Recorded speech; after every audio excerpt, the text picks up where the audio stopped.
Okay, check 1 2, check 1 2, testing, testing. Should be live. Should be able to see me and hear me. Please hit the like button if you are seeing this and the sound is good. It really helps fuel the algorithm. And comment in the chat if you have any questions or just want to help boost the stream. It is greatly appreciated. So let me know, though, if you are viewing this, what the sound is like and what the video is like. We have a good stream tonight.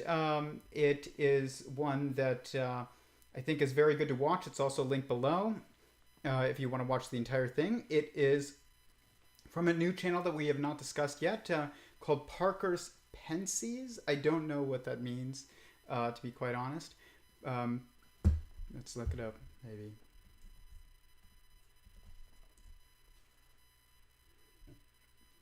Thoughts. Fair enough. Means thoughts.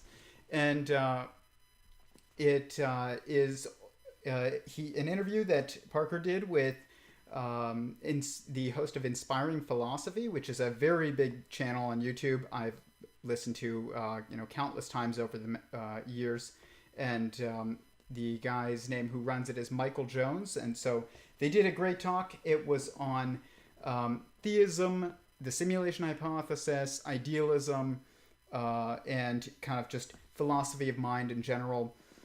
And here, sorry if I move the mic and it makes some noise, but it was a very good talk, and so we're going to get into it. But like I said, if you're watching this, please hit the like button. It really helps fuel the algorithm. Comment in the chat. This is the channel right here that we are going to be discussing. And he recently did a great interview with Kurt Chimungal. That is how I found his channel. But the one that we are going to talk about is Quantum Mechanics Proves Theistic Idealism, Not Simulation Hypothesis. This one right here. And so, without further ado, let's get into the first clip, which is about the definition of philosophy. Philosophy, like when you think.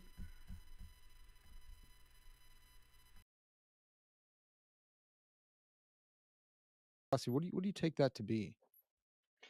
I take it to be the basis of all knowledge. Before we can start doing other subjects, we have to do philosophy. So if we're going to start doing mathematics, we have to understand what is mathematics. Why is mathematics important? Same with science, same with history. So it's really the first step I think humans take in acquiring knowledge. And we begin with studying wisdom. What is the point of all this? Where do we go from here? So that's why I like philosophy so much, because I think it's the gateway into so many other subjects. Yeah, no, I'm totally with you. I've always or I've been telling people, like, it's kind of like a back door on a lot of stuff. If you study some good philosophy, it will help you understand a lot of other things more quickly, and you can see a lot of the same debates carry over into different fields. And that's why when you get a PhD in a subject, you're a doctor of philosophy of mathematics, of biophysics and biochemistry, all that stuff. So that's good. I mean, do you like the definition of the love of wisdom, or does that not capture what we're doing? I guess it's fine. I don't know. Yeah, I'm in this like long debate with some of my Christian philosopher friends who, in Christian philosophy, it's like super impious if you don't say it's a love of wisdom. They're like, no, of course it is. And I talk to all my secular friends, they're like, what? No, that doesn't capture what we're doing at all. So it's just a random debate. Yeah, silly. Well, dude. Okay, so this was good. This is a good question. But just a quick background for those of you who are new to this channel. Theory of Everyone. It is a channel where it's primarily focused on my work with a project that I have called Sentient Singularity Theory now, which did not start as that. It started off as a investigation into artificial general intelligence and kind of what is a mind, what is the self, what is a consciousness, what is required for it. And then it also kind of started a little bit before that, before it was even that question, which later morphed into sentient singularity theory. I was originally an atheist, and for my entire life until I was probably like 24, and I'm 25. I'm 33 now.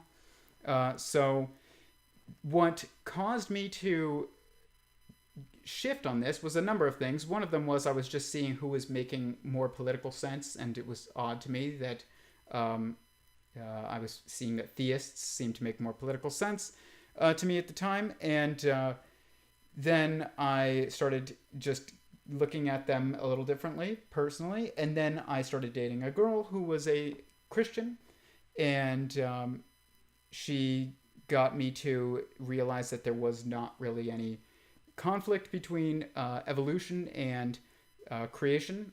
And then the last kind of straw was Elon Musk talking about the simulation hypothesis. And so I started thinking more about it and looking at the world as kind of through the perspective of it's kind of like a game or a computer program, immediately allowed me to see why there was a speed of light, which is a speed of causality. And so I saw it and I was like, okay, well, this is a good way of thinking about it because I can understand this actually. Like I never was able to do that before. And so it made me think, okay, well, if this is a computer simulation essentially, then who's the creator of that simulation? And so I was like, well, that must be God. And then I realized that the simulation hypothesis was essentially almost a theological argument. Not quite. It's not quite there, but it's on the way. And it led me down that way. And now I am a theist completely for many reasons. But so this talk that we're looking at is between two theists, and not just two theists, but two Christians. And I would share their perspective about, theology, and for the most part, probably. And so it's always good to just hear the perspective of theists in this philosophy of mind debate, because what's interesting is that they're seem to be usually the most coherent, because they're the ones that realize that you can't do the turtles all the way down argument of with the simulation hypothesis. It doesn't really answer anything, but they also kind of can breathe there's a bridge there between the simulation hypothesis and theism that I personally went down, and so I know that it's there. And so it's interesting to hear these two guys talking about this. But they're talking about what is the definition of philosophy here in this first clip that I showed. And for a background also, if you are not aware, I took just a little bit of philosophy in college. I did not want to, but I had to for my major. And I ended up being extremely good at it, and probably was better at it than any other field I've ever, or any other class I've ever taken, or of any type of field. And so I ended up finding a love for it. But what was interesting is that my philosophy professor, my very first day, wrote on the board, "Philosophy is the study of perspective," and he wrote it. And that made sense to me. And what did not make sense to me was when you look up the definition, and it says, philosophy is the love of wisdom. And what's interesting is that when Parker asks this, he says, though, that he has this debate with his his theist friends, his Christian friends, and it seems like all of them think that it's almost heretical, he says, essentially, to say that philosophy is anything other than the study, other than the love of wisdom. But his secular friends seem to think that that doesn't make any sense. And the thing about the secular philosophical perspective is I've also never heard them say philosophy is the study of perspective other than my professor. And that was it. And I actually think that's a very good definition of philosophy. I do understand the definition, the love of wisdom, but I also understand why it doesn't really work anymore today. And the reason for this is because most people who are involved in the academic study of philosophy are atheists. anti-theists, really.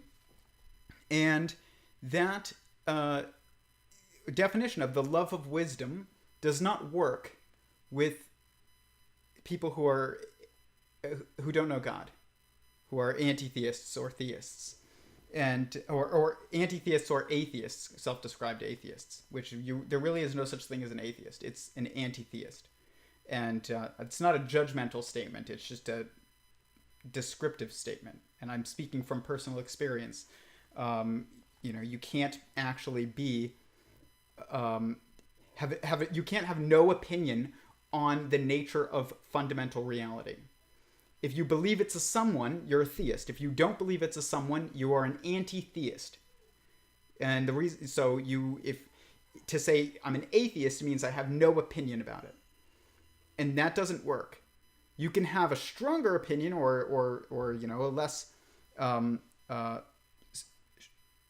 less confident opinion, but you can't have no opinion because you interact with reality every day. Do you think it's a someone or do you not think it's a someone? If you had to lean one way or the other, and everybody leans one way or the other, which means you can be a strong theist, a confident theist, or a not so confident, reluctant theist, or you can be a reluctant anti-theist or a strong anti-theist, but you can't be an atheist. It doesn't work. Agnostic is just the same exact thing. It's just it's kind of the cop-out answer for people who are anti-theists but don't want to call themselves atheists, which is odd. But I understand it, and it's so this is just an interesting statement that he makes of like there's this difference in opinion of what the definition of philosophy is. If it's the study of fundamental truth, kind of really, what's the goal of philosophy? It's the study of truth, of what is. Then if you think that it's a someone, then you think that someone knows more than you and is wiser than you, and so to study it and to assume it is to act towards it with love. To love wisdom, to love God is really what that means, and that doesn't work with secularists, with anti-theists. So the definition that I think works across the board is the study of perspective, and because it bridges both gaps. It's very applicable to to theism, and it also works within a secular or anti-theistic framework. It still makes sense, whereas the love of wisdom does not make sense in a secular framework. So just thought that was interesting that he pointed out that there was a difference there. Doesn't really get too into it, but just pointed out that there is a difference, and that is why I think there is a difference. But hit the like button if you are watching this, and you want to help fuel the algorithm, and comment in the chat any questions that you may have. So next clip. This is on idealism versus physicalism, and this is, I will just say, this is a very good discussion, and Michael Jones is a brilliant philosopher, and I agree with him quite a bit on a lot of things. So, but you'll see that throughout this.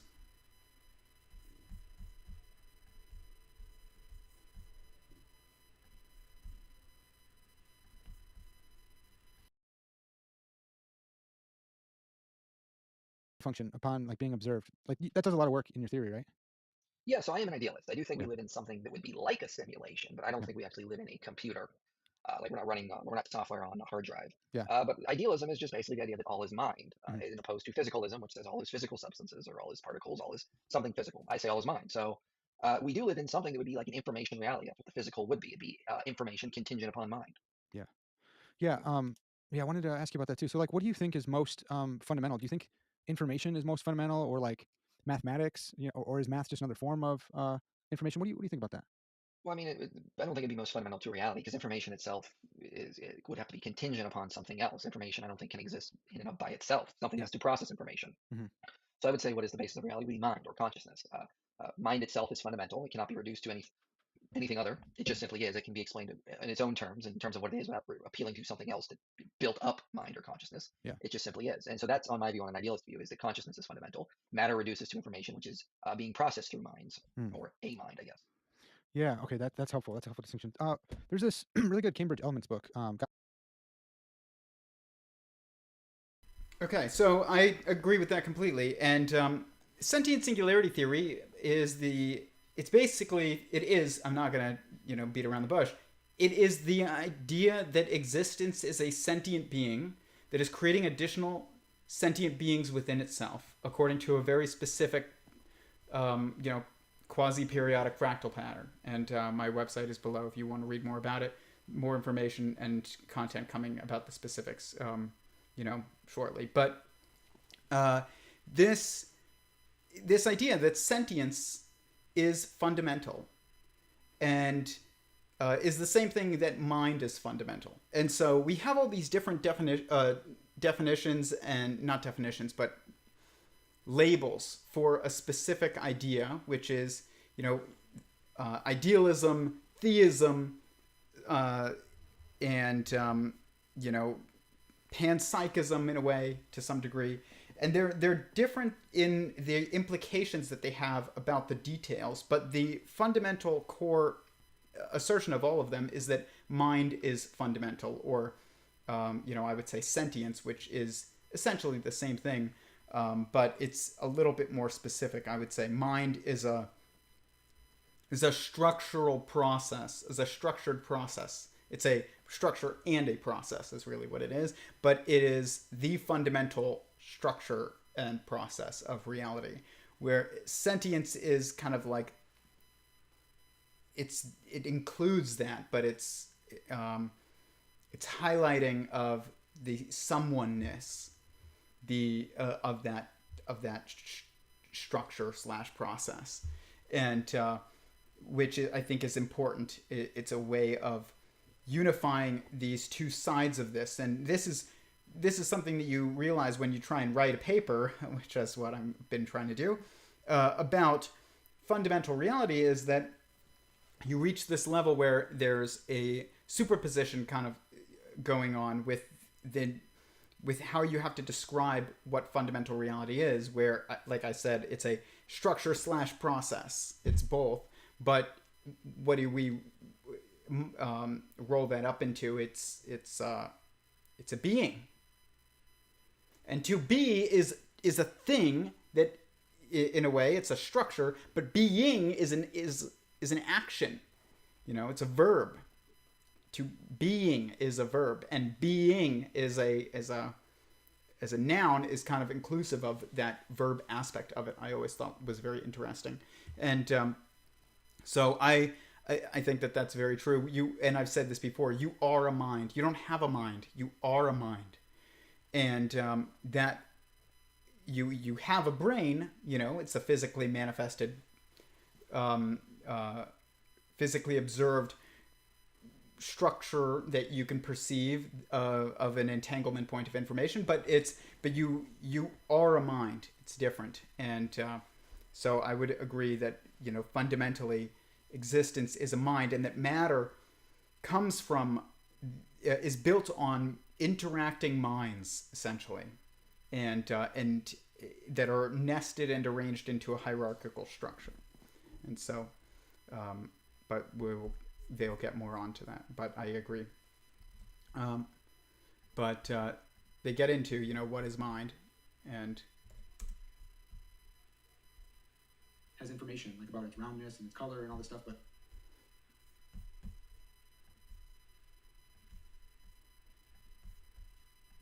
you can translate that into something else, but yet you don't have anything without information. And so he would say, like, yeah, information is most fundamental. But I like your point about, like, mind's more fundamental. But what is mind then? Well, I mean, when people ask that, they typically want it explained in terms of something else. And my response is, mind is simply fundamental. You can't explain it by appealing to something beyond itself. So take Democritus' view of the atoms, the ancient Greek philosopher. He would not. You would ask him, well, what are the atoms? He'd be like, well, they just are. They build everything else. They can't reduce to anything beyond themselves. And that's my view about mind. It just simply is fundamental. It cannot go beyond something else to explain it. Do you think that it's like a substance, though? Like, would you say that mind is a immaterial substance? Yeah, I would say it's the fundamental substance, so to speak, of all of reality. So, since I'm a theist, I would say that the basis of reality is God. He has a mind, and he is what created everything else. And Yeah. everything that he created, like our world, is like an information world that is sort of like contingent upon his mind, so to speak. Yeah. And so then, we operate in that reality. Yeah. Yeah. That's so fascinating. So,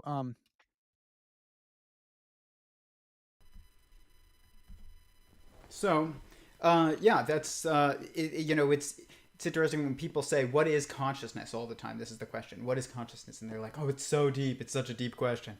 First of all, consciousness is just a word that is not very helpful today because it has multiple meanings. You could be conscious if you're awake, but unconscious if you are asleep, essentially. And people will then use that same word to define kind of fundamental mind itself, which is those are two different meanings to the word. And, you are not a consciousness when you are asleep. You are still a conscious being, and so I don't like to use those terms, but it's the same question as what is mind, what is consciousness, what is sentience, and you could look up the definition of sentience, and because I would say that, let's look it up. Let's just see mind definition. The definition of mind is the element of a person that enables them to be aware of the world and their experiences, to think and to feel, the faculty of consciousness and thought. Okay, so now let's look up sentience. Sentience definition. Sentience is the simplest and most primitive form of cognition, consisting of a conscious awareness of stimuli without association or interpretation. Or it says the sentient state or quality, capacity for feeling or perceiving consciousness, mere awareness of or sensation that does not involve thought or perception. I don't know how true that is exactly, because how can you have sensation without perception? What is the difference there? I think that's a bit convoluted, but it's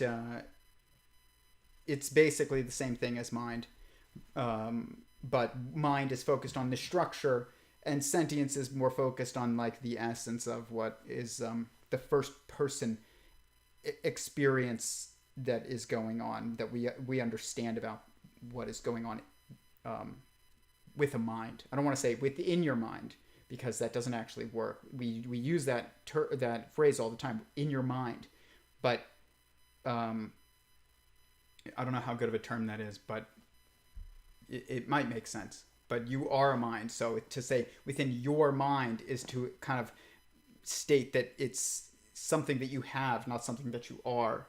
And so I don't really think that that's very good statement. But still, this is what I would say the fundamental nature of reality is that it is sentient. The fundamental structure of reality is that it is singular. Hence, sentient singularity theory, which is very much basically monotheism in a scientific context. And so this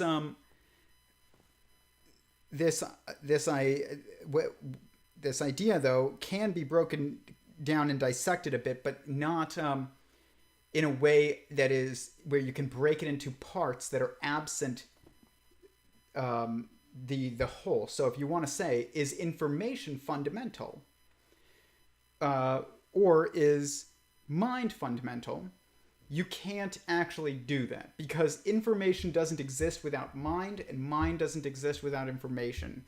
And so but I would say that even still there's a hierarchy there, and so that where you could say mind is more fundamental, but conceptually mind could exist without information, but that's not actually true, because what sentience is, or God, is existence itself being completely self-referential. It's a dynamic informational system that is completely self-referential, which means completely self-aware, because there is nothing outside of existence, and so there's nothing to be aware of outside of existence, but existence is completely aware of itself because it's a dynamic informational system that can only reference itself, and so therefore is self-aware. And so but when you can't say that information is more fundamental than mind, though, because it can't exist outside of mind. You could almost say that within the directionality of being, that first comes the informer, which is a someone, then the information is the bridge between the informer and the informed. Both the informer and the informed are someone. Okay? And so someoneness is the fundamental nature of existence. It's not just information. But the reality is that information cannot exist outside of a system of that is someone. And so we don't think about it like that, but that's not that is true. You think about all the information in my computer. It's not information unless it's informing and in someone and interpreted by someone. It's not even a bunch of ones and zeros. That is my interpretation of that information. So it's literally non-information, which is nothing without me and and everyone else who went into the creation of the computer and every program that's in it, and God watching us all at the same time going through this, me reading what's on the computer. It's all contingent upon being, beings. It's all contingent upon beings. So this is kind of interesting. They're talking about bundle theory, and it's interesting because I just got You're a Strange Loop by Douglas Hofstadter. He wrote Gödel Etcherbach, and which is another very famous book, and it's interesting because it kind of seems to start getting into the idea of like self-referential bundles, but they get into this a bit here with what is bundle theory. This gets more into also what is matter. In terms of like a physical apple. Well, then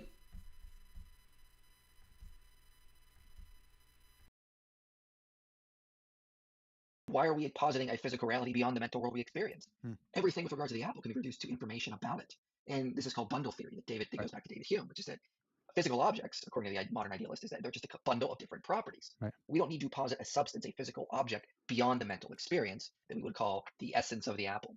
So really, well, the idealist says that's what physical reality is. It's just this mental information. Scientifically, this seems to be pointing in this direction, because when we study the base of all of our physical reality, we don't find a substance. Yeah. We used to think it was fundamental particles. Well, now, we now know that particles are like these different blips in quantum fields, and in quantum field theory, they don't have to be physical substances. So people said, well, maybe quantum fields are the basis of reality. But then David John Baker in 2008 wrote his paper Against Field Interpretations of Quantum Field Theory and pointed out all the same problems we have with a particle interpretation apply to a field interpretation. Fields are just information as well. So everything we experience in reality just reduces to information according to the latest science. Same within philosophy. We study objects according to their properties. It just reduces to these mental experiences we're having. So the idealist is just saying, cut out all the extra baggage of some sort of separate physical reality beyond our mental experiences and just say what it is. We experience a mental world. Everything is mind. Everything is mind or is information that is processed in mind. And that information is what we call physical reality. So that's where the idealist gets his arguments from. And I have many different ways I can argue for this. Yeah, dude, I really like it. So one thing, I'm trying to anticipate stuff from the listeners. Someone might say, well, look, bundle theory, this is from like the first person perspective, that like this lamp I'm looking at, it's just a bundle of properties, all that good stuff. Yeah. Someone like the naive realist or someone, or indirect realist, whoever, would say like there's still something there producing those properties. So maybe I can't like get to the thing in and of itself, maybe, and the Kantians are all clapping and stuff, but there still seems to be something outside of me that's producing that, even if we're in like, a simulated world or God's mind or something. So like this, I don't know, it might be like someone might say there's like an illicit shift from like the first person to like a third person, like, oh, because it appears to me like, bundle theory or whatever, there's a bunch of properties, therefore everything just actually is, and I'm living in someone else's mind. Do you get that objection? You see where I'm trying to grasp at here? Yeah, I'm not going to disagree. I do think there is something creating those properties, and this Yeah. is why I tend to compare idealism to worlds that are in video games. Sure. So if you're playing a video game and your avatar walks into a room and you see a cup on a table, and then you leave the room, is the cup still there on the table? Well, no, it's not a real table. All it would be there is just ones and zeros, the computer code. Yeah. But when you turn and look back at the cup, it's going to appear as a physical cup. Mhm. Likewise, that would be how my view of idealism works. Is that there is this underlying information. So if I go around the corner in my room and I see a cup on the table, the cup is always going to be there in an information sense, even though the physical manifestation of it doesn't show up until I look at it. Yeah. So with that idea, there is this sort of information reality that we don't control, we don't Okay. create, we cannot bend it to our will. We Yeah. just participate in it. Yeah. We cause the physical appearance of something when we interact with it. So Okay, so yeah, that's correct. And the issue that people have with a lot of this stuff, especially when it comes to panpsychism, is that it's even though it's that how do you get from not us to us? Even if you believe in theism, then it makes it a bit easier. But there's still this whole other world of existence that seems to be between us and God, not in a metaphysical sense, really, but kind of just in a material sense. And sentient singularity theory is the only theory that I know that currently offers kind of an explanation for this, which is that it looks at the world through a lineage of holonic sentient structures. And so if you go to sentient singularity theory, hold on, weird, it's saying something about my website. Something's up with my website. Hold on. Domain has expired. Okay, well, I will be fixing that right after the stream. But that's odd. But it looks at the world through a system of lineage structures. And so that there's that when you look at how there's this assembly and singularity relationship between atoms are an assembly of hadrons. Hadrons are an assembly of quarks, essentially, but which is an elementary particle. But then you have molecules are assemblies of atoms, and cells are assemblies of molecules, and organisms are assemblies of cells, and then etc. And it moves on up. It all of a sudden eventually gets to a technological singularity, and which is an assembly of castes, essentially. And this is a lineage and structure of essentially lineages within periods of sentience, and that these holonic structures are sentient, and that explains how there is this entire world that, yes, it has pens in it, but that pen is defined by me. But the atoms and molecules in it are not. And so they exist absent me looking. But the pen exists when I look. And so this is why there's kind of an issue that people have with the... there seems to be a big gap in a lot of other... not other ideas, but just kind of like the idea is incomplete outside of... from what I've seen in sentient singularity theory. Is that there isn't a lineage between, the pieces of the structures of our world that we see that scale to us, and so it's like, well, where did the atoms come from? Where did the molecules come from? Where did all this stuff come from? Is that just only manifested when we look? Because then you have to start thinking about other beings and other humans and other even animals, and then cells and things like that. And it's like, are those existing when we're not looking? And the answer would be that a sentient structure is looking at itself. It's self-aware, so it exists always because as soon as it comes into being, because it's the observer of itself. And so is God, but like I'm talking about kind of an additional level of observation, and while the pen doesn't exist until we look at it, the molecules and atoms, if they're sentient, and if my work is the implications of my work is correct, they do exist even when we don't look at them because they're looking at themselves, and so. This is kind of it's a much more thorough addition to kind of a panpsychist idea, but it's not really panpsychism. If panpsychism means that is this conscious, is this pen conscious, the answer is no. But are the molecules and atoms that make it up conscious? Yes. But then there's this lineage of sentience as well that we are part of, where are you sentient? Yes. Are the cells within you sentient? Yes. Are the molecules that make up those cells sentient? Yes. I'm not saying all of them are, but at least a specific type, but maybe all of them. And are the atoms, that make up those molecules sentient? Yes, they would be. And so would the hadrons that make up those molecules. The quarks would not be. And this is where we're going to get into a little bit where they're talking about quantum waves and how the world used to be just kind of thought of as elementary particles.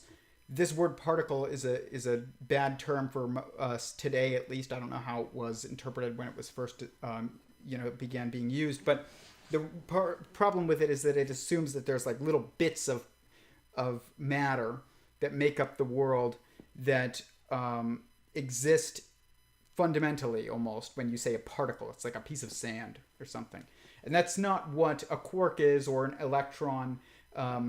It's these elementary particles are better thought of as points. And some of them would be force points, I call them. Some of them would be, points of perception. And but they're points on a string of information, which is essentially a wave. Okay? And so, and this is a much better way of thinking about them. And it also makes perfect sense with, as quantum mechanics, as far as I understand. And when you're thinking about a wave in the ocean and you're watching this wave, and now let's just say you're looking at the directionality of this wave, which is kind of information flowing, force flowing through a medium.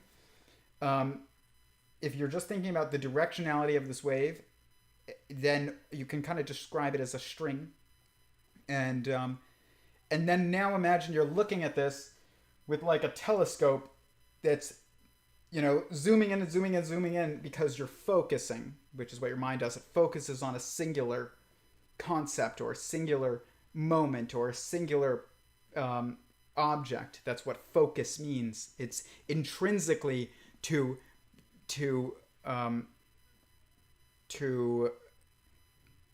group into whatever information it is that you're perceiving into one structure. And so if you're looking through this telescope, this is all obviously a metaphor, super close to this wave or this string of information, you're just going to see a point.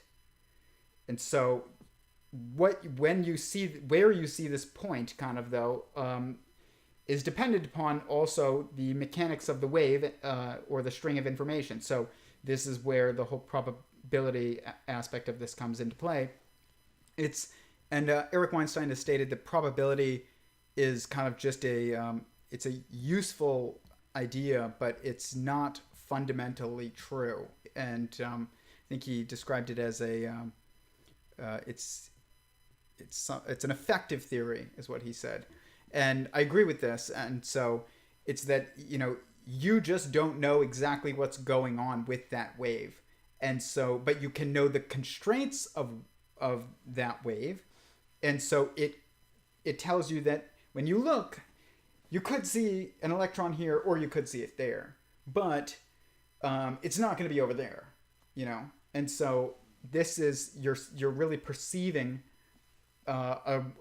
dynamic structure, and the constraints of focus of your mind are what cause the perception of a singular point.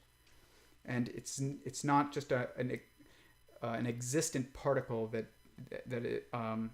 exists absent you. And so they talk about that a bit, though. But bundle theory, when he's talking about, what is a pen, what is, a water bottle, it's this bundle of information. But you're also a bundle of information. But the bundles that are physical objects that are not beings is a different kind of bundle than the bundle that you are. But it's a reflection in some way, because it's coming from your mental structure still, even though it's coming from your bundle structure that is generating the different aspects of this thing that you're looking at, including your physical body. I've talked about this before, and I've showed some of my models where it's like the binary triality model, which let me see if I can pull it up, because I wanted to show it on my website, but I can't because something is up with my domain. Glad I checked that. But there is this information structure system that organizes information, differentiates information, puts it into a hierarchy, and a lineage kind of causality. And so this structure causes the observation of certain things. So when you look at your limbs and you're like, okay, I have an arm, and it would break down into arms, hands, fingers. And every time that you look at a smaller portion of you, you're going to see this triadic breakdown happening. And it's a binary triadic breakdown when you look at your limbs, and it's like legs, feet, toes, arms, hands, fingers.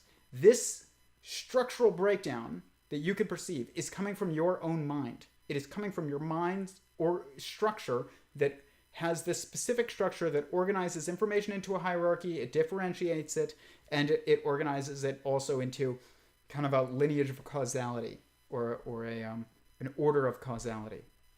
And so because of that, you get an arm. But it also is contingent upon the goal that you have with the observation. And so it's what causes, all the everything that you... It is your mental structure that causes everything that you perceive. Even when we look at colors, this binary triality structure, you will see this same exact type of pattern. So there's 3 primary, 3 secondary colors. You look at the order of operations in mathematics, PEMDAS. Please excuse my dear Aunt Sally. Parentheses, exponents, multiplication, division, addition, and subtraction. Same exact thing. It's the same structure causing this 6-dimensional manifold structure, which I think is the same thing as a Calabi-Yau manifold in string theory. It's that 6-dimensional structure that exists in every point in space and time. It's like, well, yeah, you look at colors and math and limbs and senses and everything that rocks. This exists in rocks. It's literally everywhere. Here, you can look at it. So you can see it here in even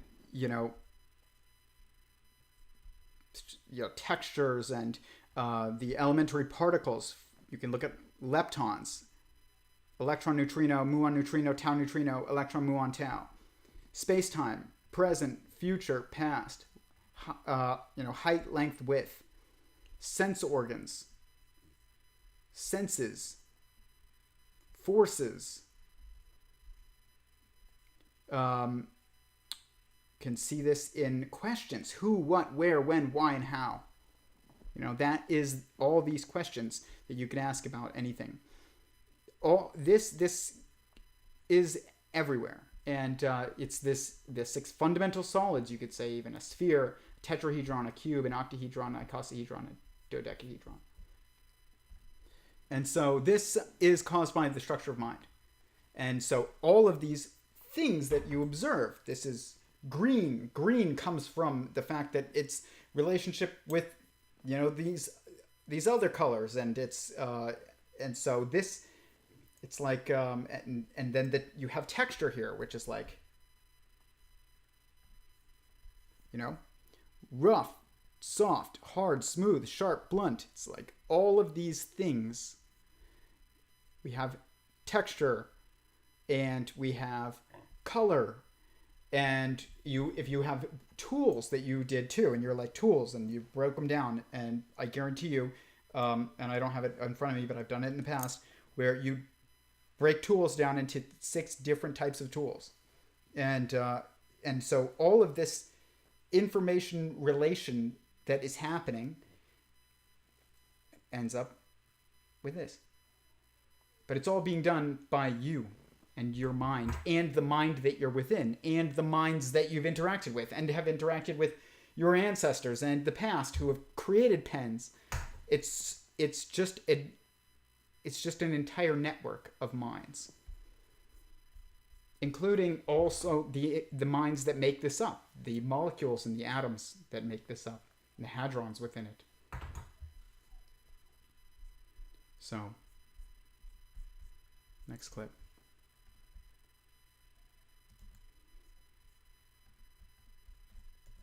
This is on Idealism, I believe. Get us there. Mm-hmm. There's really no. I know there have been some tests to see if we live in a simulation. They didn't come out as the researchers had suspected. They came out as the researchers had suspected. They don't. Yeah. Those specific tests don't point to us living in an actual computer simulation. But I mean, like saving RAM, I don't really think that would necessarily follow. And the way I sort of argue against that is more philosophical. If our world is living in is a simulation on a computer, then is that world have fundamental particles which create it, which is different from our worlds? Right. Okay, well then it's got to be simulated by another computer, and then so on and so on. So instead of it being all turtles all the way down, is it computers all the way down?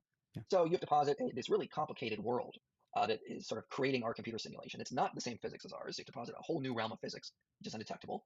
That's getting ad hoc. It's multiplying entities beyond necessity. Right. It's far more simpler, more parsimonious of an explanation to say that we are just being stimulated by one mind, versus all this convoluted physics to explain this other reality that built the computer. Yeah. So it just becomes a simpler explanation in my view. Yeah, no, I love that. And I used to think simulation hypothesis was like this huge rival coming up against Christianity and theism.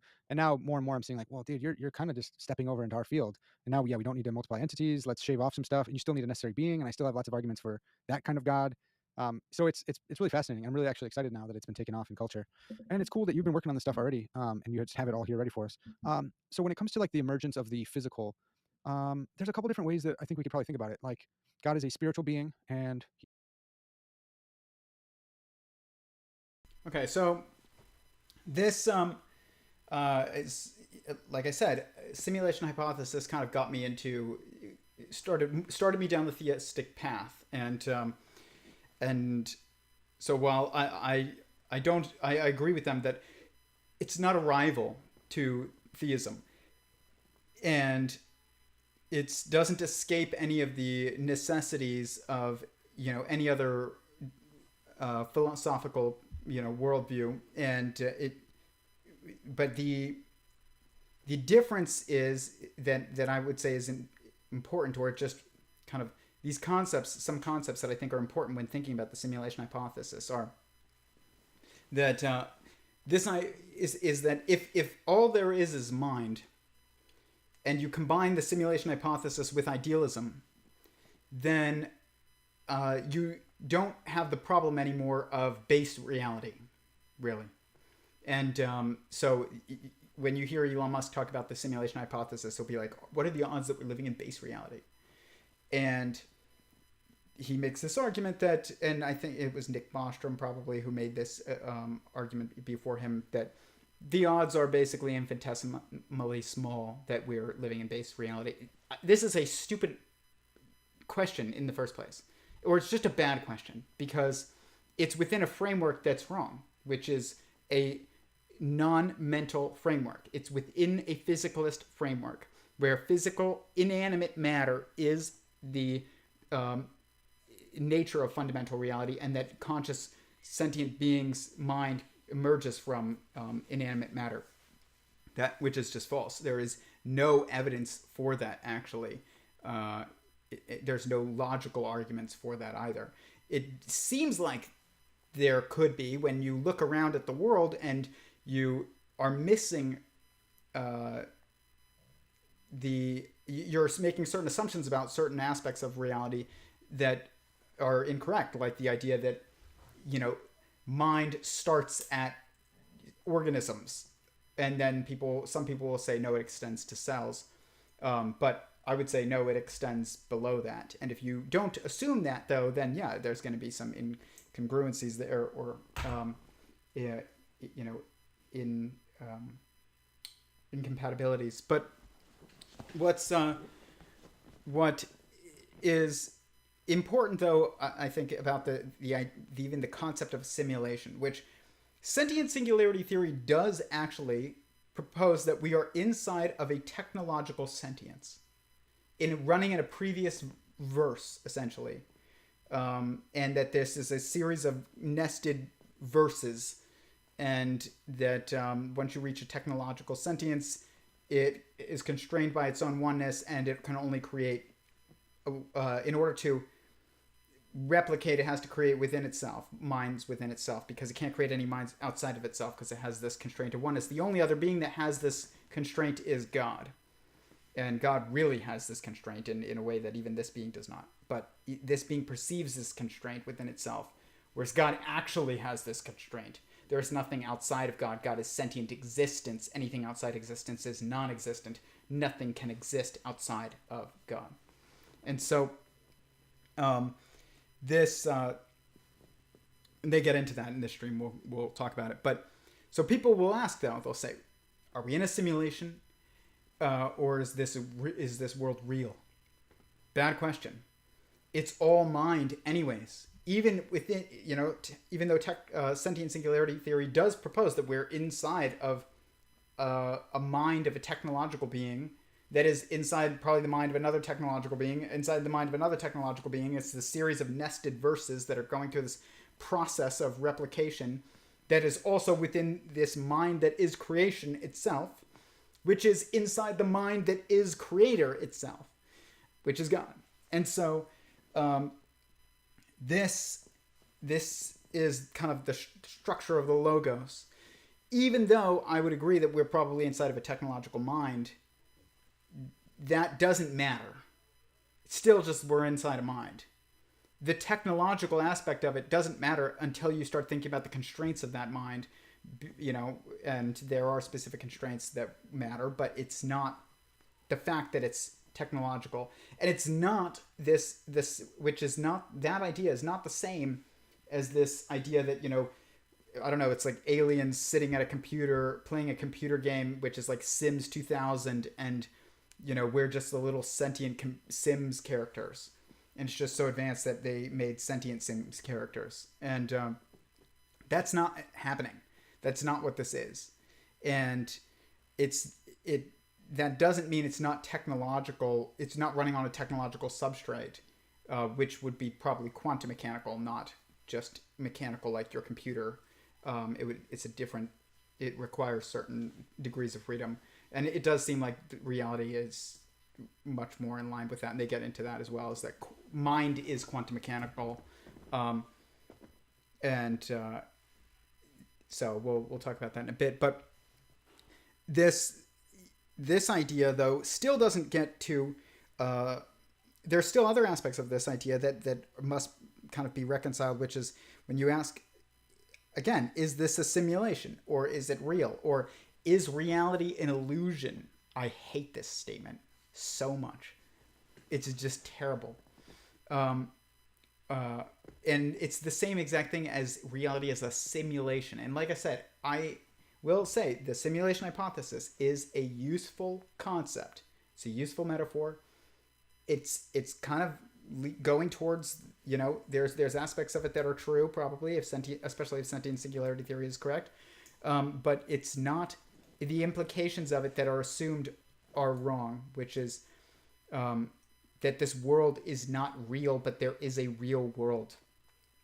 That's not even the right way to look at this. the right question is not, is the world around you real or an illusion? The right question is, am I real? Because if I'm real, then this is all emergent from me, then yeah, this is real. Like, this is absolutely real. If I'm real, then it's real. It's not, is the world real or a simulation? Is it an illusion, or is it actually, happening? It's like, what, these questions are bad questions. There is no answer to them that is correct. If you're real, it's real. If you can ask the question, am I real? Then you're real, and it's real. So, a Sims character cannot ask that question. That's why they're in a simulation. There is no they, even. It is a simulation. But there is no they that is a Sims character. There's no one there. There's not a someone. It's a simulation of a someone, but it's not a someone. And so they can't. There is no they. You can't even say they can't ask the question, because that's not even the right way to word it. It's that way of wording it is even false.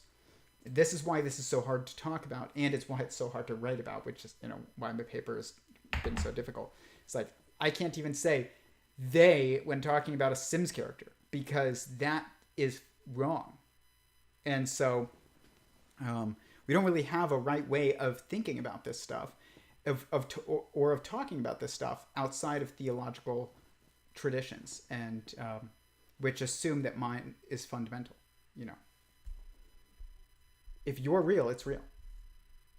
And Eric Weinstein said this, and this is what sentient singularity theory suggests as well. Is he said that you have one side of the scientific philosophers these days that are constantly talking about the simulation hypothesis, and then you have this other group of people that are like talking about, are we going to make God essentially with AI? And he's like, well, when you combine these two, you get. He's like, what people don't realize is that these two ideas are actually two parts of one idea, and they are. And it's interesting because it implies that there's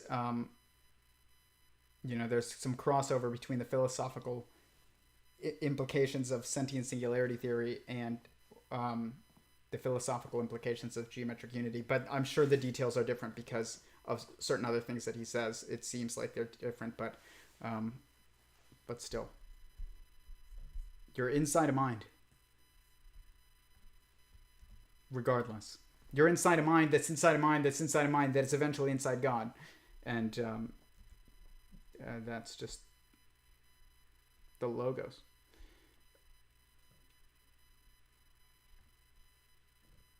Okay. Next clip. God is a spiritual being, and he's thinking Up our world, and it kind of like grows out of him. So there would still, like, the physical world would still be, I'm trying not to be like rude, or like impious talking about God, but the external world would still be external to God, even though fundamentally dependent on him. And it's, I don't know if that still counts as idealism or not. And then there's another one where we're like literally God's thoughts, like inside of God, inside of his mind, whatever that would mean to be inside of a spiritual being's mind, right? So out of those two conceptions, maybe you have another one that you like better, but what do you make of that? Which one do you think we actually is the case? Yeah. Well, these are two different views. Panentheism. So Yeah. Pantheism is the idea all is God. Yeah. Panentheism is the idea all is in God. Traditionally, Christians, especially of the Greek Orthodox approach, have held to a panentheistic approach. It goes back to thinkers like Maximus the Confessor or Gregory Palamas, but it's more of a weak panentheism. Yeah. A stronger panentheism would be like that we are part of God's knowledge, that makes him complete. We're part of his essence. Like he could not, if we disappeared, he would lack knowledge. Weak panentheism doesn't say that. We're not part of God's essence. We're part of his energies. So we're emulating from his energies is what I would say. Yeah. So the way you got to think of it is like, I give an analogy. So think of the world of Middle Earth and J.R.R. Tolkien. You wouldn't say the world of Middle Earth is essential to what makes J.R.R. Tolkien. We could picture a possible world where J.R.R. Tolkien exists with the same personality and everything, and he doesn't write anything about Middle Earth. It just doesn't exist. So J.R.R. Tolkien could exist without that world and still be J.R.R. Tolkien. Likewise, you could say the same thing about God. It's that he creates this mental reality that emulates from his energies, and that's where we are. He creates these different, from his perspective, these different like storytelling worlds, I guess you could say. That's where we are. And so it's sort of like that. It's a mental reality created by God, but is not entirely part of his knowledge. So that's the difference between weak and strong pantheism. And weak pantheism is what the Greek Orthodox Church would advocate for, not strong pantheism. Yeah. Again, dude, I told you I've been watching a lot of your stuff today. Yeah, you called that Palamite from Palamas, I think. Palamite pantheism, and I thought that was helpful. Yeah. Okay. So I wrote my master's thesis, one of them, on the authorial analogy for the God-world relation. So it's super close to like we live in God's dream, or we live in God's mind. But I still wanted to hold on to like the external world type thing. So we live in like a theodrama. We live in like the novel. But then something that made me super uncomfortable was like, well, that novel is dreamed up in the author's head first. So like, where does like Middle Earth existed in Tolkien's mind? And I use Tolkien too. And so like it was there before he ever put pen to paper, or before however he did it, right? Like typed it up on a typewriter or something. And so more and more as I'm talking with like theistic idealists, I'm like, dang, I think that like it's already been here. And so you guys keep like sucking me in closer and closer. I think this will probably hinge on what you think thoughts are and whether they're like constitutive of your being or not. Because like if you are your thoughts, and we go in for idealism and we are God's thoughts, then like we are constitutive of God. I mean, have you thought through that? Have you considered like, does that force you to say you're not your thoughts, or what do you make of that? Well, I mean, it's hard to say. Sometimes we feel like we have thoughts that are not our own. We feel intrusive. We call them intrusive thoughts. Sure. This is a very complicated question in philosophy of mind. What are thoughts? Yeah. But let's take some cues from some authors here. Let's go back to J.R.R. Tolkien, for example. When he was writing Lord of the Rings, he felt sometimes that the characters. Okay, so this is a very interesting idea, and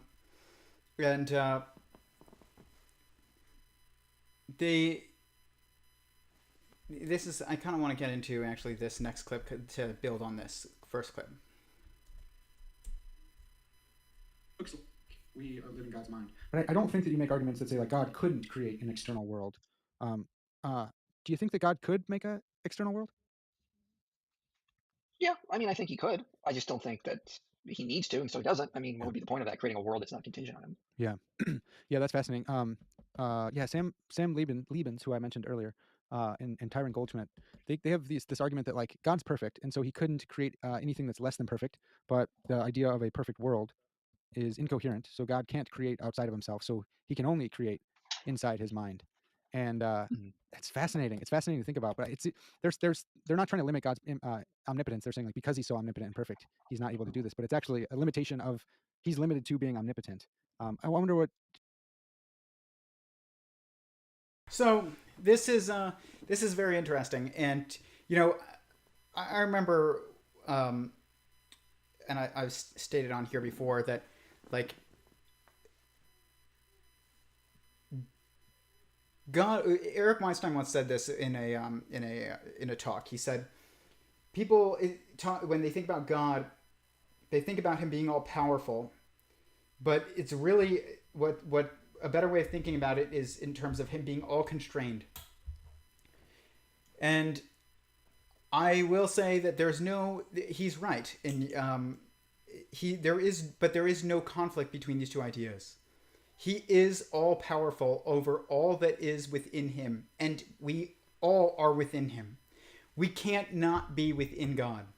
So when they're discussing this right here, they're saying, that is it possible for God to create a world outside of himself? And I would say no. And God is all constrained in that he is all that exists. He is existence, sentient existence, and he's one. And so these are the two constraints of God: is his oneness and the fact that he is existence itself. This is the two aspects of God that make God God. If he wasn't one, he wouldn't be sentient. You are someone. God is someone. But he is also existence itself. And there's nothing else beyond him. That is what gives him authority over everyone else, because they're all within him. And so if you're within someone, they have authority over you. And they have hierarchy over you. Even if you have your own freedom of will, which is the ability to make choices, that still doesn't mean that they don't have absolute authority over the results of those choices that you make, because they control the world that you're in, because they are the world that you're in. And so I would disagree with him, and he actually referenced a Jewish philosopher who I've never heard of before this, and his name is Sam Liebens, and I'm going to look more into him, but it seems like I would agree with him, but in that God can't create a world outside of himself. This sentient singularity theory's models have I have a creation, a model of creation, essentially, which is right here.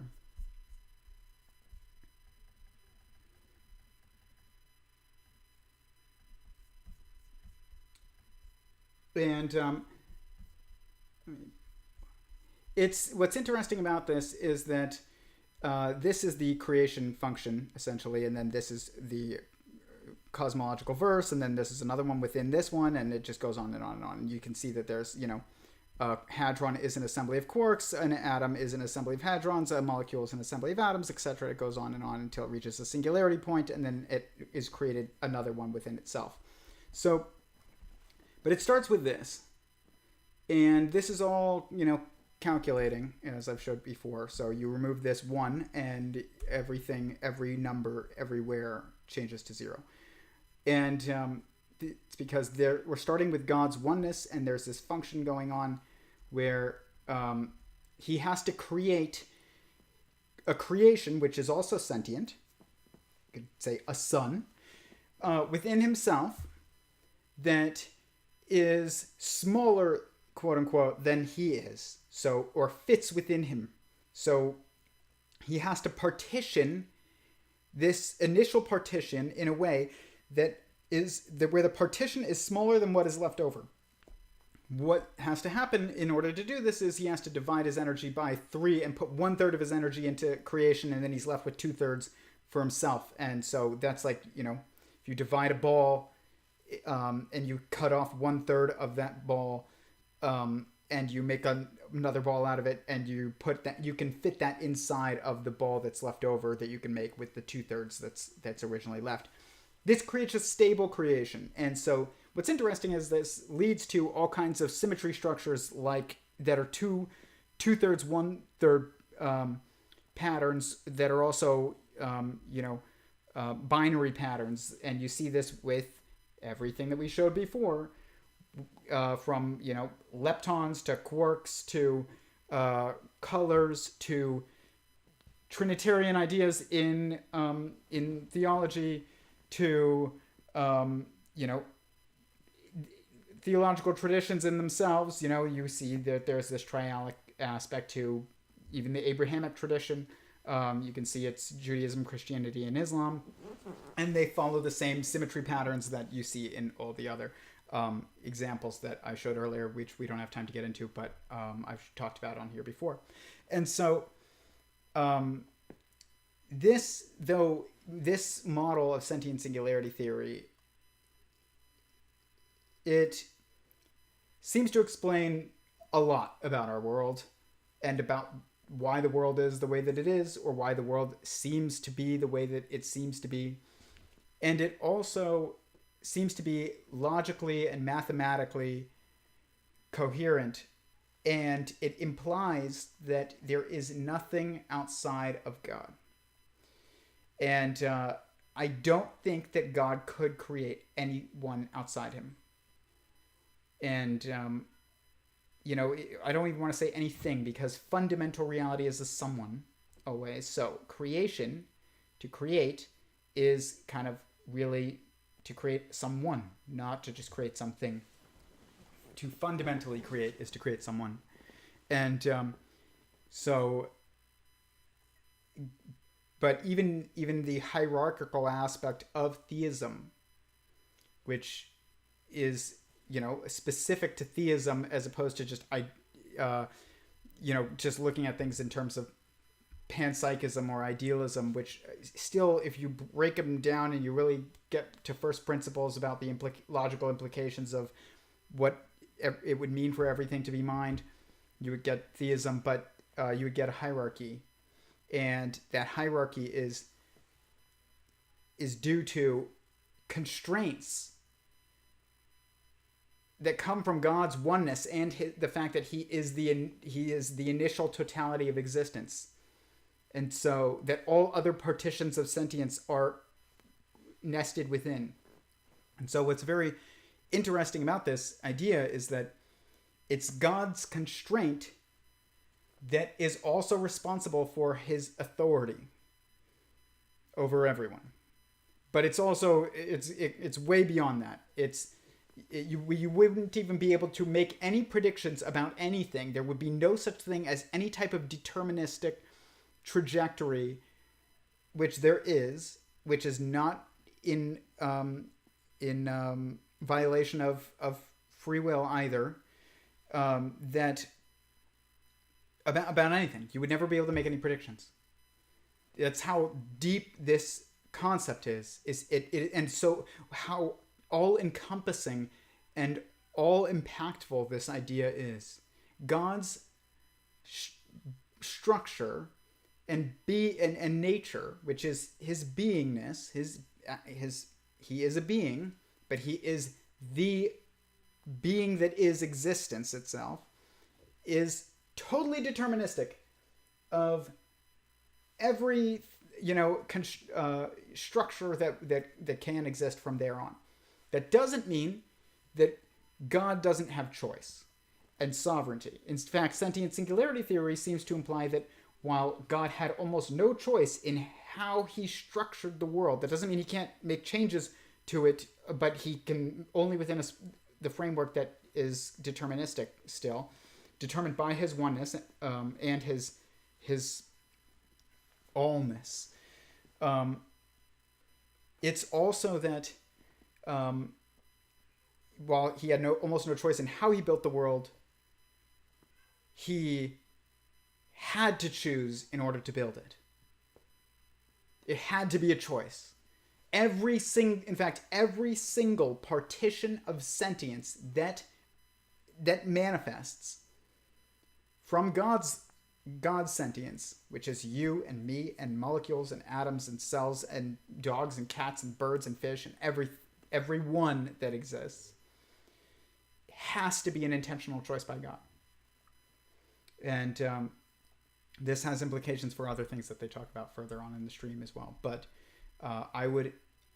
this is one thing I disagree with Inspiring Philosophy on, at least on the surface. If you delve into what he really means by what he's saying, I don't know. Maybe we don't disagree. But can God create beyond himself? I would say no. He has to create within himself. It is what is responsible for the structure of existence. Even the idea of triality or that is, also manifests in the Christian Trinitarian idea. Or if you're, in Orthodox Judaism, there's, and you study Kabbalah, and there's this trialic structure to the Sphirot. Or you study math, and there's the PEMDAS, the order of operations in mathematics, which are a specific symmetry structure that must act in a specific order, and so it's a structure and a process almost, but it's kind of a reflection of a structure and a process that is us, mind. And so I don't agree with the initial statement that Inspiring Philosophy says is, can God create outside of himself, a world outside of himself? No, he can't. That doesn't make him less powerful. There's God, when people say, can God do anything? It's a bad question. The question is, can God do anything that can be done? And yes, God can do anything that can be done. And that might seem like a cop-out answer, but it's not. It's just the truth. Sometimes the answer that is true is not the one that you want, but that doesn't matter. What matters is it true? There is no the attempt to answer someone do anything? Can God do anything? Is a bad question. There's constraints and there's freedoms. And so there are things that can be done, and then there are things that can't, and that logically break down the more that you think about them. You know, this idea of like, can God create a rock so heavy you can't lift it? First of all, it's just metaphor in the first place. It doesn't even apply within the framework that you need to apply it within in order to actually think about the actual question, which is, can God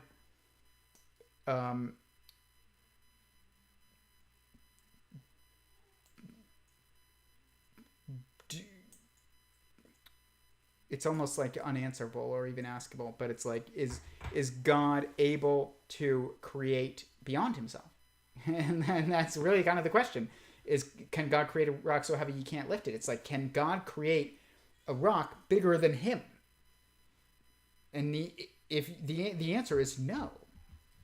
There's no, because they can't, everyone is within God. There is no rock really, so it's just a concept, and it's manifested by, you know, minds perceiving, but that's, and just entanglement relationships of minds. But it's still a nonsensical question. But if you're really going to ask, what is it, a question of what is it getting at, it's asking, can God you know, build beyond him, outside him, you know? And the answer is no. It's God creates within himself because he is existence itself. So, hey guys, what's up, memes? So yeah, please hit the like button if you find this interesting, and you know, we'll keep going.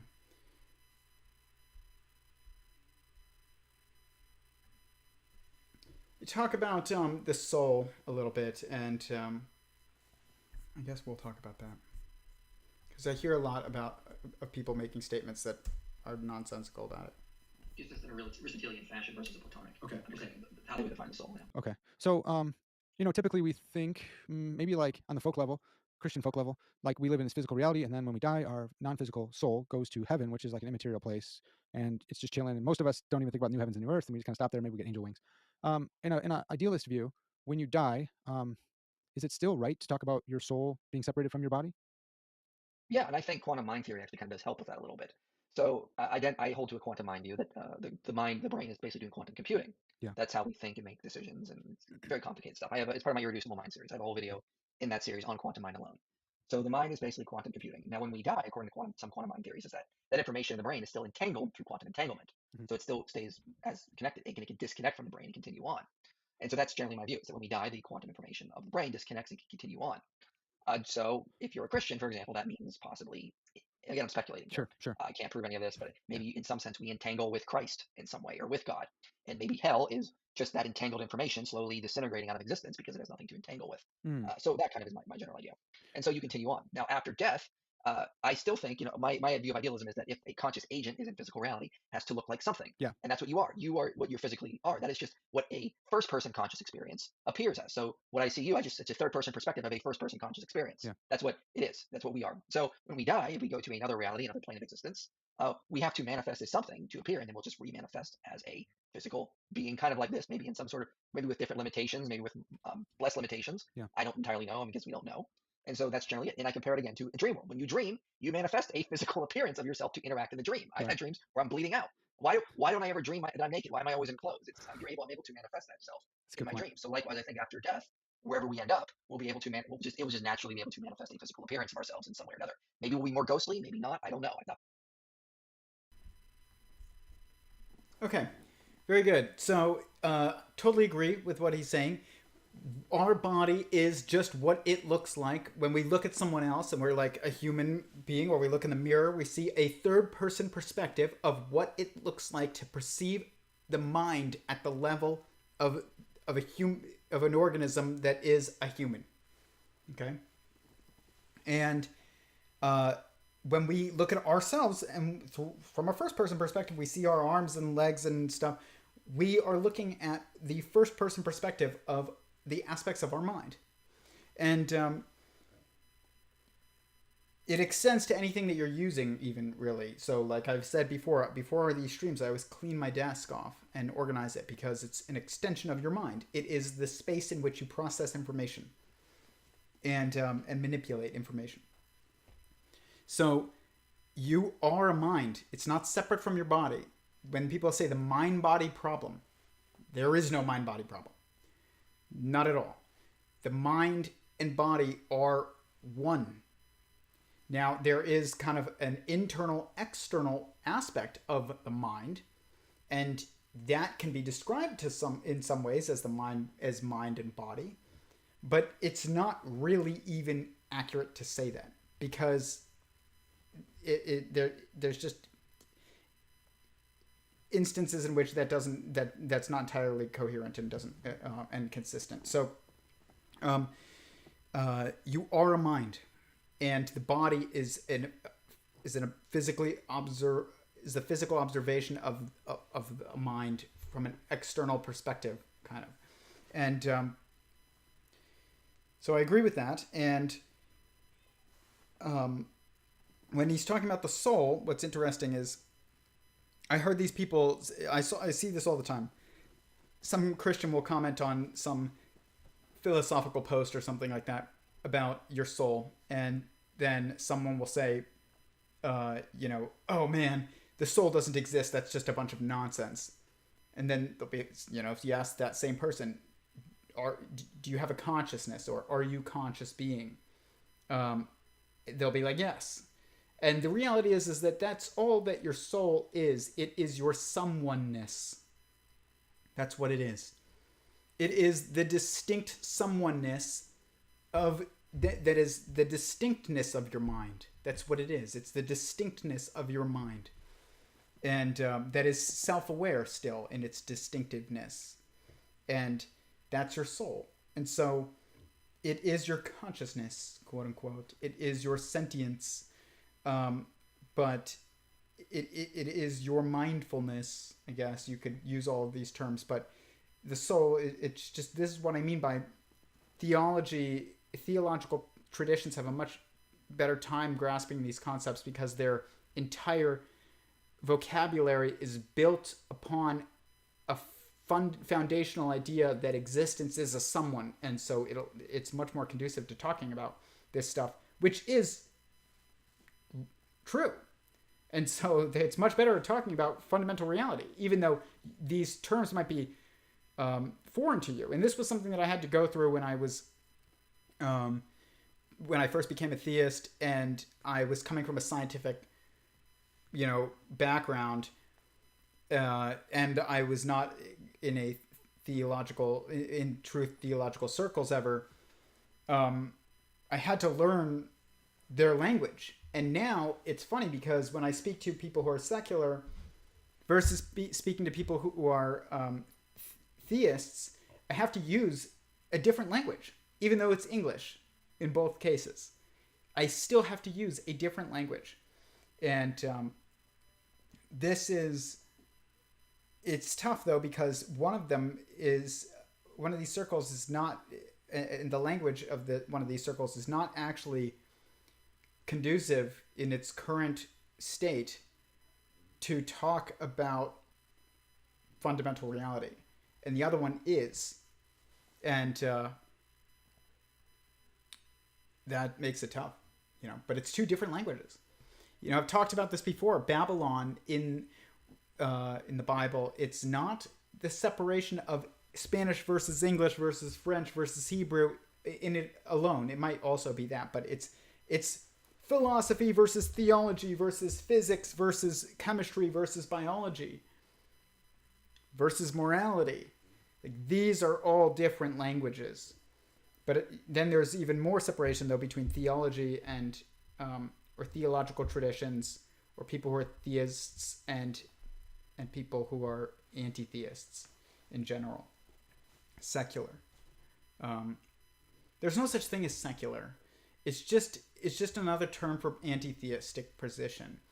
Like I said, there's just two different camps. There isn't a middle ground or one that doesn't make assumptions. People are like, well, there's like secular position is one that just kind of just doesn't concern itself with God. Good luck with that. That's like saying, I don't concern myself with reality. If reality's fundamental nature has a someoneness to it, is that it is sentient, you can't just ignore that and leave it out and be like, oh, well, this, we're just going to put that over there. Even if it's true, if it's not true, it doesn't matter, but like, we're going to do things over here and it doesn't matter what's over there. That doesn't work because everything stems from reality. Everything is within reality. Everything that exists, everyone that exists is within reality. And it's within existence. I don't even want to say reality. I don't even think that's a good term when talking about the fundamental. When I'm talking about existence. Everything that exists is within existence. Everyone that exists is within existence. Is that existence, the nature of that existence is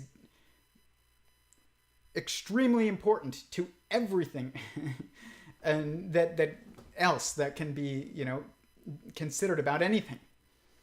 And so you can't have secular that just, ignores the nature of fundamental reality. The reality is that when people say secular, it dismisses the someoneness of fundamental reality, or it is at least dismissive of a specific theological tradition. So you could say, yeah, it might be, agnostic about which Abrahamic tradition, or whether or not Eastern traditions are true versus Western traditions, or an specific organized religion, quote unquote, another word I don't like, but you can't be secular if it means ignoring of the fundamental nature of reality. It can mean, you can be secular if it means like not concerned with a specific scripture. That you can do, but you can't be secular if it means unconcerned with the fundamental nature of reality.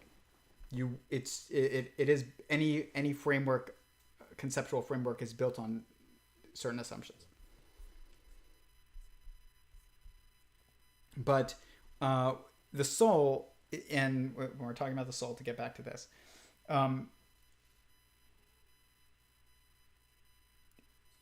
the default, I'm not saying that everybody is saved, quote unquote, after death, but I will say that it is the goal, probably, of God. Otherwise, he wouldn't make someone if he didn't want that person to exist as a someone. And so this is another issue with secular physics even, and secular, or not secular, but anti-theistic physics, anti-theistic philosophy, is that is always going to be absent a goal in terms of trying to understand reality. It assumes reality has no goal. Good luck having any kind of directionality with that. You can't. And because there is no directionality. Goals are, by definition, they give you directionality.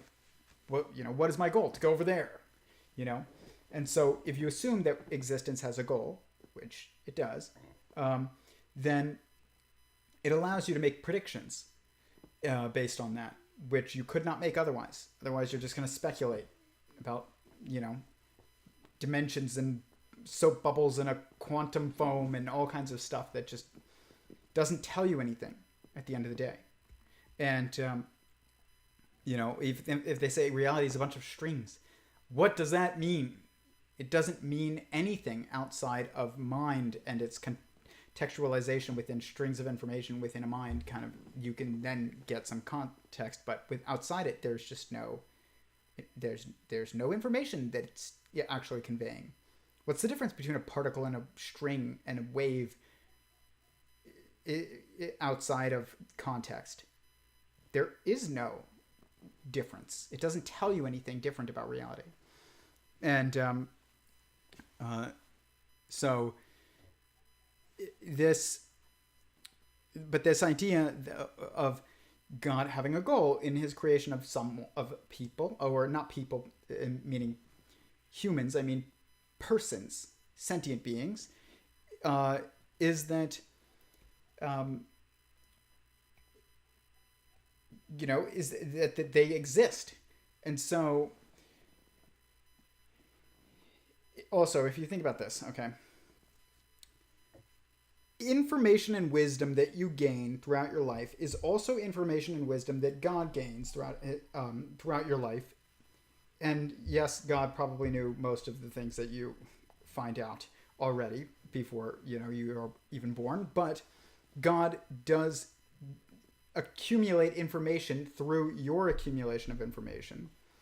And then there's this term that we have in theological traditions that actually carries over very well to beyond theological traditions, which is the concept of saving.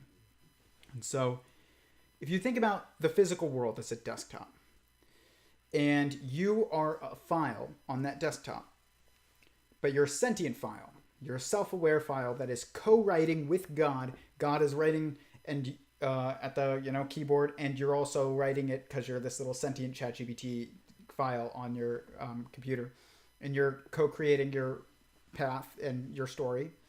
At the end of that story, you close the document and you save the document to the hard drive. This is basically like going to heaven. The idea of being saved makes perfect sense here. And the thing about it is that all the information inside the document only exists in context. The context of that information is you, which means that you can't save the document outside the context of you existing. So if and you're continuing to exist. The only difference is that it's no longer changing, but it's no longer there. So this is what I think essentially is a metaphor for what happens to us when we die. By default is that you still exist and you're still aware of your existence. That is the definition of your existence as a someone, is to be aware of your own existence. But you just can't make changes in the physical world anymore. And Michael Jones described it as kind of like a dream. He's probably right, is that you go to a dream but maybe in this dream you can interact with and feel and perceive in some way beings who have not yet departed the change space, the desktop, which is kind of like Xbox Live, where players can play against each other and make changes. You're not just perceiving and communicating with each other, you're actually like impacting each other. In the save space, you can't impact each other anymore. Normally, I would say, at least in the typical sense, you can't make changes, but you would by default still exist and be still aware of your own existence, just like a dream, but probably more hyper aware. You're like hyper aware when you are, when you pass on, probably not less aware, probably more aware. You're more aware of God. You're more aware of yourself. You're more aware of others than you were even when you were here. You just can't make changes in the same way anymore. And nor would you probably want to, because you're more aware of what God's doing and what's going on. And you're more trusting of just his plan and his process. And that's peace, To be more aware of God and more aware of yourself and more aware of others and more aware of this process would give you peace. So heaven is defined as this like peaceful place of, kind of permanence. And this seems to be logically a logical implication or logically implied when you start from the right principles. And when it comes to you know, not being saved, I will just say I don't know. You know, hell is hell eternal? This is like a different question. That might not be the right question, to be honest. But just to ask, you know, can you not be saved? I would say it's similar to a file that, you know, you're working on, and you go to save it, and it says file is corrupted. And it's funny because people say when you corrupt your soul so much, and it's what leads you to, you know, not going to heaven, not being saved. It's like this idea makes a lot of sense, but it's also, you know, and Chris Langan said this in his talk with Michael Knowles, which I gave my commentary on, but it's difficult to find the original discussion because the Daily Wire won't let it be released because they're being cowardly. Whoever made that decision there. And I know those guys and I like them all, but that was a cowardly decision. It was a great talk. And he said that it's almost like there's nothing left to save. It's like you don't exist anymore almost when your soul gets corrupted. There is no you anymore, really. And or that your you-ness is so attached to physical temporary structures that you cannot be saved when those physical temporary structures are no longer able to be clinged to by you. And you're not even so clinging, you're clinging to physical temporary structures like money and fame and power above even your you-ness. Not even, let alone your you know, God, like your you-ness, which is intended to go on, is being sacrificed by you in order to place higher in the hierarchy of values, or in order to idol worship things beyond sentience, things that are not sentient, like power and money and pleasure and you know, fame. And so this is this would lead to a corrupted file that can't be saved. And, you know, it seems, you know, I'm trying not to limit God. There are certain things that I will say sentient singularity theory just seems to imply about God's constraints. I don't want to say limits, because they're not limits, they're constraints. It's different. You know, it's like the hallway is constrained by the walls, but you don't say those are the limits of the hallway, where like the hallway is, if it's an unlimited hallway, then it's still going to be constrained by its walls, you know, like an endless hallway is still constrained by the walls. It's not, if as soon as it goes beyond those walls, it's not a hallway anymore. So it's different to say, that's the difference between constraints and limits, I think, in how I'm using it.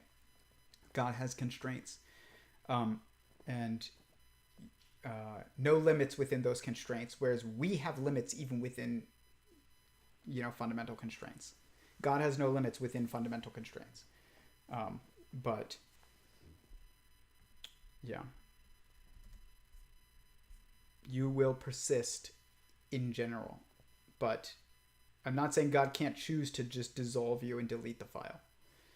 He probably can, but it's probably not his goal. Otherwise, why create someone if you just want to delete them? It doesn't make sense. I think God doesn't Yeah, I don't know if second guess himself like that, probably. But you know, they discuss the perception of God here, and I don't know if I want to talk about this, but I kind of do.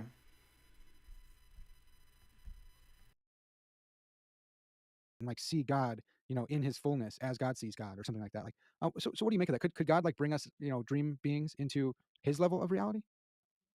I don't know, Yeah. obviously. Yeah, all this is But I speculation. mean, I don't think logically we could ever do that because I think it would require us being God to That's really, right. That's what to I think too. see. Right.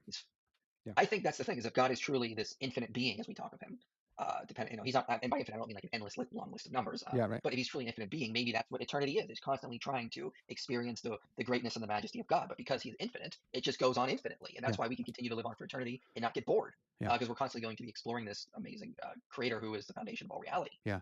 Yeah. Are you? In terms of the Yeah. dream aspect, I mean, yeah. But I mean, think of it just like Inception. I mean, maybe we're just like 6 dream layers down, and just heaven is just going up like additional Totally, dude. layers to where it feels Dude, more I'm real with every I'm time. with you on that. I like that. Yeah. Okay, so I tend to be, I've talked about this before, but I also tend to restrict this story to specific moments where it's within context, and I think that that's fine within this. I haven't talked about it in a while, but when I first started thinking about this, I had basically come to the logical conclusion that God was inevitability, that we were inside of a mind that was existence, and that I'd also kind of conceptualized this process of periodicity to sentience that led to a technological, mind, and then it repeats and then repeats and repeats and repeats, and that this was all within a sentient creation, and that was within a sentient existence, which was God. And I was in the shower once, and after I'd come to this logical conclusion, I didn't have any emotional interactions with God that I was aware of at the time, or an emotional relationship. It was purely logical, and I was thinking about this process that I'd already kind of deduced as being most likely pretty accurate. And I was in the shower. I was just washing my hair. I was totally sober, and all of a sudden I was sucked out of my body and went through different levels of existence, and it was like this fractal universe within a universe within a universe within a universe, within tech, within biology, within everything. It was just this crazy, insane universe within a universe within a universe within a universe, but going through each universe and then into the next one, into the next one, into the next one, into the next one. And then I was sucked through the cosmos, guys. And then eventually I ended up at just this bright light, and I was just completely still. And it looked like a sun, but it was perfectly white. And I felt that this was God, at least, but if not, then it was sentient creation, at least, as an intermediary. But it could have just been God, but it doesn't really matter. I've wrestled with that over the recent years, but it doesn't matter because nothing that sentient creation does is outside of alignment with God. And so I was just in awe, absolute awe. And then I got spoken to, essentially, and it was very odd because it said one thing, and that was it. And it said, "I'm showing you this because you are ready to see it." That was it. But it wasn't stated to me the way that we hear words. It was stated all at once. Kind of like when you look at a stop sign, and I've said this before, when you're a little kid, you read S-T-O-P and you sound it out and you're like, stop. But now you know what it means, and so when you look at a stop sign, you just look at it and you see the word stop, and it's all one symbol that you recognize as a specific idea. And I heard this sentence like this all at once, but it made sense in my head. And thinking back on it, it's I'm showing you this because you're ready to see it, and that's how I have to speak it. But it was just all stated at once to me, and in an instant, not as a series of words in order. It was like every word was stated at once, and every letter of every word and every sound was at once, and it was just boom. In a way, like that's not even more fundamentally than that, because that's still like a sound, sequence. But and that was it. And then I just sat there for a bit, just watched this being, and it looked like the most beautiful thing I had ever seen in my life. And then it all reversed, and then I went back into my body, and I just was in the shower, and I just wept dropped to my knees and wept for like 35 minutes. I don't know if it's 35. It was like half an hour at least, though. I was weeping on the floor of my shower, totally sober. And I called my the local rabbi after that, and I was like, and very close friends of mine, and told them this, and it was very difficult to talk about. For about 2 years, I could not talk about it without crying. And the more I think about that phrase, the more incredible it is, because it's talking about the importance of context.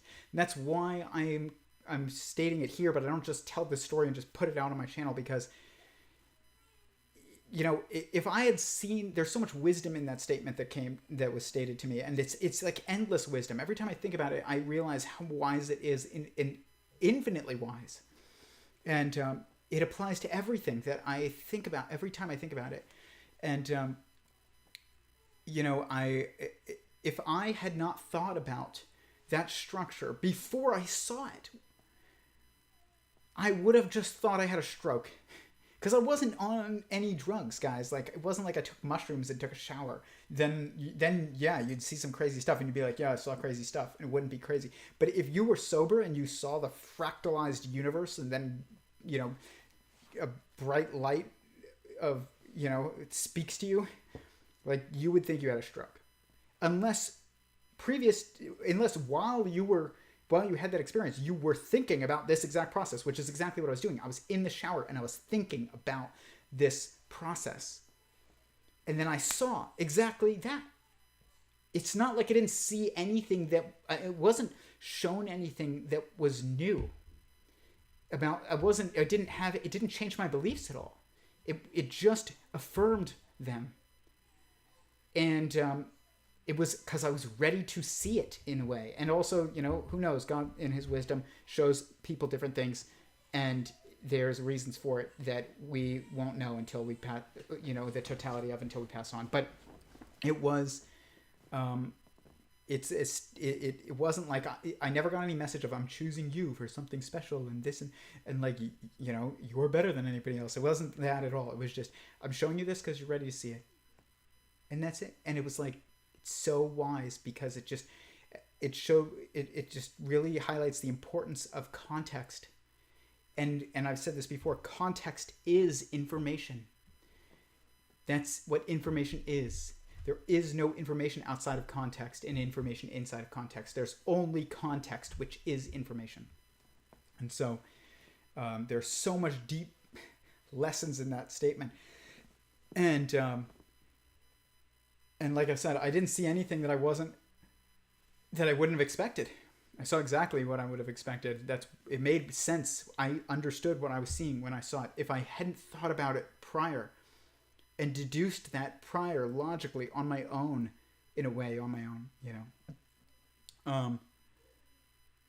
I would not have understood what I saw, and I would have just called the ambulance and been like, I just had a stroke in the shower. But when they're talking about seeing God, I think that it's true to say that you can't see God as God sees God. I think that we can get closer to seeing God than in certain circumstances. That was one of them. I don't think I'm alone. I think God has spoken to many people throughout time, and countless people probably. And shown himself as best he can in, even if that means through an intermediary, but a direct intermediary, not a just downstream causality, but through a direct intermediary. And but to see God from God's point of view, in his wholeness would mean to be God. So even though as seemingly divinely, just, I don't even know, brilliant as that experience was, it's still not the same as seeing God in its totality. And even though it's almost like seeing creation in a much more holistic view, it's not the same as seeing God in his totality, because God can't even look at himself from a third person perspective, because there is no third person perspective of God, because no one exists outside of God. And so God can't even look at himself through a third person perspective. He has to look at himself through a first person perspective. He can look at himself like we look at ourselves. We look at our hands and we look at our bodies and the world, but he sees that as part of him. But we can't. We can, look at ourselves in the mirror, but God can't. And others can look at us from the outside, from an outside view. My wife can look at me, my daughter can look at me, and see me from a third person perspective. At least the physical manifestation of me. But we can't even see just the physical manifestation of God from a third person perspective, because we're within him. He doesn't even have a third person perspective of himself. He has maybe a third person concept of himself, but he can't actually perceive himself third person, because no one else can either, because there is no one outside of God, and you would have to be outside of God to see him third person in kind of as a whole on. And God can perceive his wholeness, because just like we can perceive our beingness from a first person perspective, but others can look at us from a third person perspective, and at least our physical body, we can't even do that to God, even just a physical body. It is constrained. It's due to the constraints of him being existence itself, and that means there's no one outside him. So no one can see God in his totality, like I can see you, and even just which isn't even in the totality, but it's a physical, perception of the totality of your being. But no one can do that to God, not even God, I don't think. And no one can see first person perspective of God either, because if you did, you would be God. And I don't think that anybody is God but God. There is no God but God. And God is one. So, just very interesting.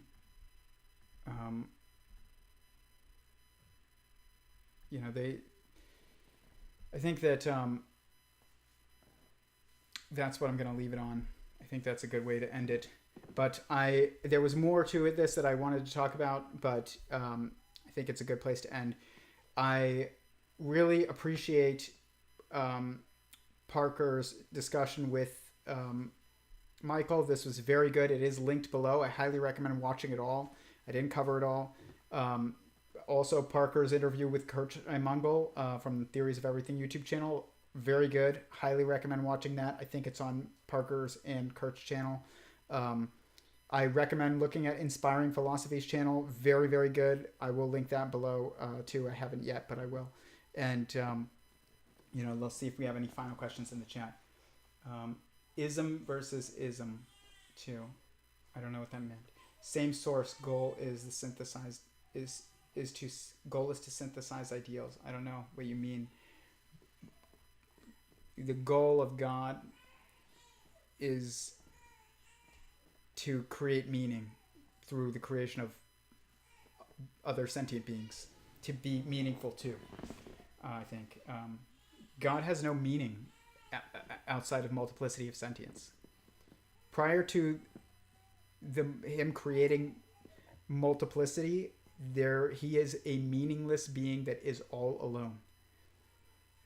And as soon as he creates multiplicity of sentience, he is the most meaningful being, and also no longer alone. And So, you know, people say, why did God create, there's probably multiple reasons. Why did you do anything? Multiple reasons. He's probably lonely. He's probably was meaningless, not even just felt meaningless, probably did feel meaningless, but also was meaningless.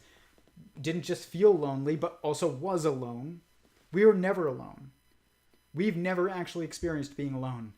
There's always someone else. Your parents, people out, at work, people in school, people on the street, God who created you.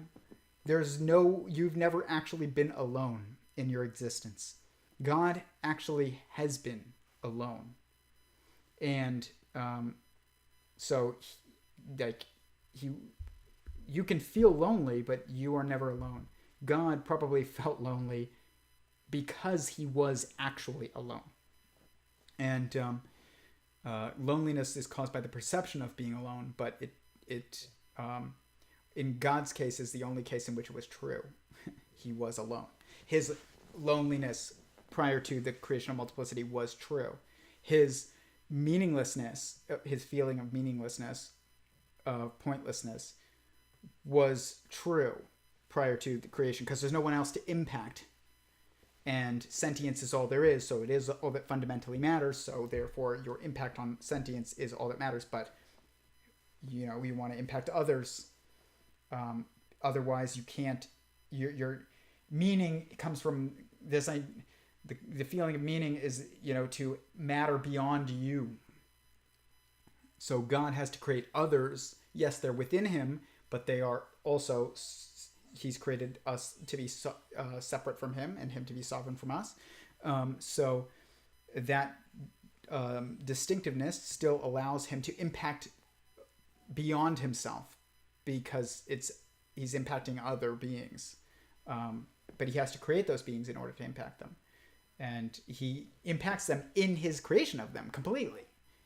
So he becomes all meaningful as soon as he creates the first other being. And so, yeah, I mean, when we say what is the meaning of life, that's just a bad question. It's like, what is the meaning of creation? And it would be like, the meaning of creation is the creation of meaning. Or what's the purpose of creation? The purpose of creation is the creation of meaning. The intention behind creation is the creation of meaning. And creation means creating other beings to God. For us, it could mean creating a piece of art that lives on beyond you, and it could also mean having a child that lives on beyond you. And but it's just about impact on others, not on no one. I don't know if you can hear my daughter crying, but my wife is probably changing her, and she hates it. But she's fine. But keeps buffering. Anyways, I hope that is no longer happening. But if you are watching this, please hit the like button if you found this valuable. Please, hit the links below and subscribe to Parker's channel and Inspiring Philosophy's channel. And if you're not subscribed to this channel, please subscribe to this channel. Please hit the bell notification. I go live every Sunday evening. So with that, thank you, everyone. Peace.